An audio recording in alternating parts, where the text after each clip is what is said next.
como combater e construir a desbolsonarização ideológica da sociedade? O bolsonarismo, ele não é novo no Brasil, na verdade, assim, o bolsonarismo, como a gente está entendendo hoje enquanto movimento, ele cresce, né, no país, e eu diria que um pontapé inicial foram aquelas manifestações que aconteceram em 2013, grupos conservadores, né, encontraram um espaço propício para poder externalizar aí suas pautas, suas preferências, e na eleição de 2018 elas conseguiram encontrar uma liderança que incorporasse essas pautas, né, e que pudesse aí inflamar mais esse movimento, né? Então, eu digo que esse movimento mais conservador, ele dificilmente ele vai desaparecer da sociedade, ele está na nossa sociedade, ele só não tinha esse espaço. O que a gente precisa entender como que esses grupos vão se reposicionar hoje numa outra situação, onde inclusive as pessoas estão repudiando, né, essas declarações, esses atos que aconteceram, esses apoios a crimes, né, que atentam contra a democracia. Então, eu acredito que no médio e longo prazo, tá, a gente tem aí uma redução nos espaços destinados a esses grupos sociais mais radicalizados. E se não houver uma liderança que encarne novamente os ideais defendidos por né, por esses movimentos aí mais conservadores, então a tendência é muito maior de que realmente eles se acomodem e fiquem mais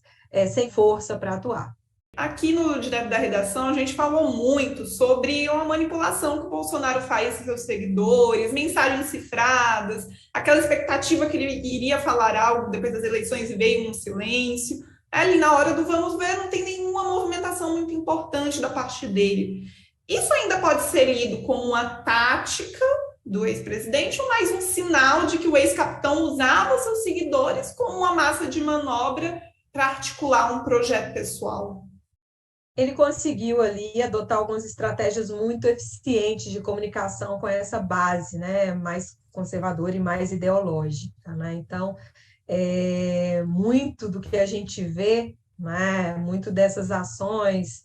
muito dessas, né, como você mencionou, né, desses sinais que são passados para esses grupos, são entendidos às vezes como um sinal de que eles podem avançar, né? Então, tanto como ele utilizou esse movimento aí para se cacifar e se manter no poder, porque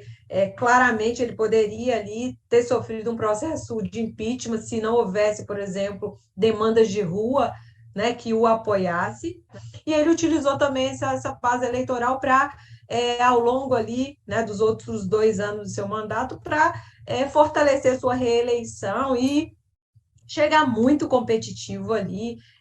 na eleição de 2022 e chegar e ter um resultado bastante apertado. Então, ele foi bastante eficiente e acho que por ter sido eficiente nessa estratégia, acho que é difícil ele hoje perder de vista, porque eu acho que ele ainda não sabe qual que é o seu destino, né? E se ele vai ter condições de voltar à vida política, né, ativa, se ele vai conseguir se cacifar para disputar uma nova eleição. Então, acho que hoje esses sinais são muito mais assim de sobrevida. Ele precisa ainda se manter nos holofotes para garantir aí que, né, se houver oportunidade, ele possa voltar a ter, se cacifar, né, realmente para atingir outros objetivos.